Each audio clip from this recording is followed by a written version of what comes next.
Bonjour aux amis et aux amis de nos amis. Oui, c'est Karine Nordesguin, oui, vous ne vous trompez pas. Je me suis un peu métamorphosée parce que j'aime beaucoup les masques. C'est plus ou moins encore la période du carnaval, donc c'est super sympa. Parce que les balcons, Vérone, tout ça, ça m'intéresse quand même. Je suis une grande sentimentale. Et je suis ici chez Anthony, qui va nous parler de cette comédie musicale, Roméo et Juliette, qui sera jouée le 4 mars au temps choisi à Gilly. Bonjour Anthony. Donc en fait on est 3 à la tête du projet. Donc moi je m'occupe principalement de tout ce qui est échauffement vocal. Donc je guide un peu, j'oriente. Je ne suis pas professeur de chant. Donc j'oriente vraiment par le biais de conseils, de techniques de base pour le vocal, donc les chanteurs. Ensuite on a Alessandro Caprini qui lui a une formation de stylisme. Donc il a conceptionné... C'est lui que j'ai rencontré. Oui, tout à fait. Donc il a conceptionné vraiment les costumes sur mesure. Et alors la troisième personne c'est Alexis Tomasello, donc il lui est chorégraphe professionnel, donc c'est vraiment un gros atout pour le spectacle puisqu'il s'occupe vraiment de des chorégraphies. Donc vous avez commencé vraiment à activer le projet quand? Il y a 1 an et demi. 1 an et demi. Ouais. Vraiment, donc on a lancé les castings chanteurs en premier lieu. Ensuite on a fait des répétitions très ciblées, donc il y avait maximum 1 ou 2 chanteurs par séance. Une fois que les chants étaient vraiment bien appris, on a commencé les mises en scène vraiment en groupe. Donc c'est là qu'on a vu un peu les interactions entre le groupe, parce qu'en fait on ne savait pas du tout ce que ça allait donner, c'était vraiment l'inconnu. Et d'où le fait de la seule date justement.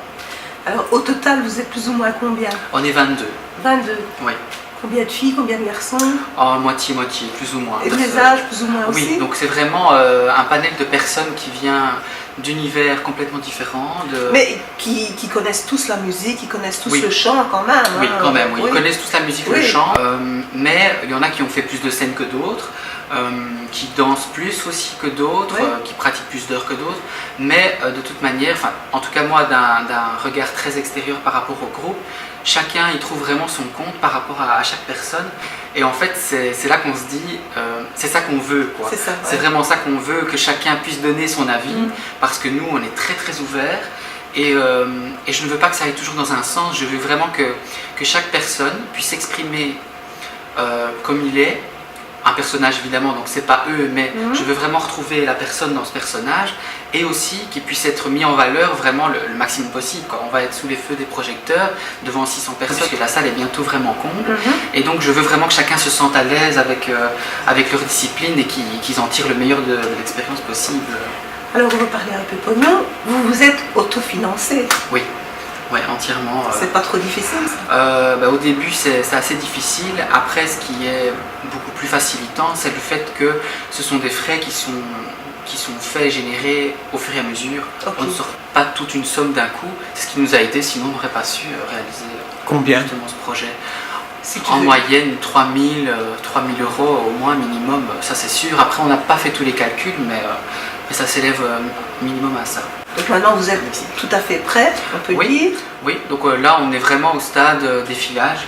Donc ça veut dire qu'on fait le spectacle comme si on y était, sans arrêter la musique, sans interrompre, quoi que ce soit. Moi j'ai une question à poser. Oui. Bon, ça fait 1 an et demi de répétition, enfin de beaucoup de travail, de beaucoup d'énergie, pour jouer en fait une seule fois. Oui, alors c'est vrai que c'était un risque à prendre. On aurait fallu peut-être prendre ce risque de faire le dimanche en plus. C'était vraiment le gros premier projet qu'on faisait en tant que personne, et donc on s'était dit bon, on a quand même investi beaucoup dedans, si on se retrouve avec personne, qu'est-ce qu'on va faire? Enfin, je veux dire, il paraît qu'il y a déjà 400 places qui sont vendues. 540 places qui sont vendues. Et le temps choisi de Gilly fait combien? 600 places. 600 places. Ouais. De toute façon, vous pouvez recommencer le spectacle. Ah oui, voilà. Oui, donc à mon avis, il va y avoir des dates qui vont venir se greffer. Et le prix d'entrée, c'est 15 euros. C'est 15 euros par personne. Ça veut dire que votre budget, il est déjà refait. Hein. Ah oui, là, il est amorti. Oui. Est-ce qu'en 1 an et demi, vous êtes arrivé à ne pas vous disputer? Ah oui, enfin, on ne savait pas du tout où on allait, en fait. Et on a casté les personnes, et on a trouvé des personnes vraiment qui allaient avec les personnages. On n'a pas dû... on n'a pas rencontré vraiment de réelles difficultés ni d'embûches, tout s'est vraiment mis sur notre chemin. Et c'est ça qui est magique dans ce projet-là, parce qu'on n'a pas dû chercher, on n'a pas dû se battre face à des murs.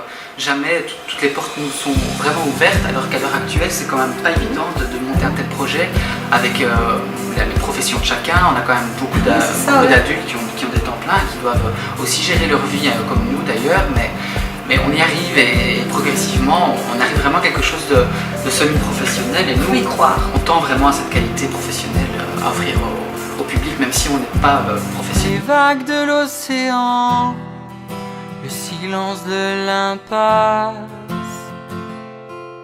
la chaleur du volcan qui t'enlace, une lueur d'espoir, une histoire interdite.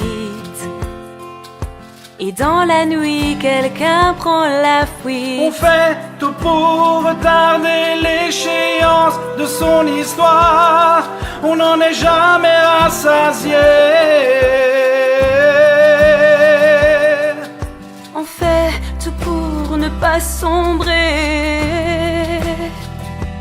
Du cœur à la mémoire.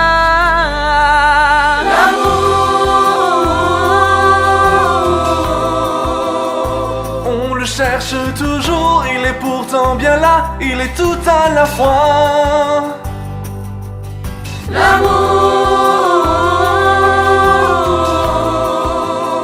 On en mesure l'importance une fois qu'il n'est plus là, il est partout autour de toi.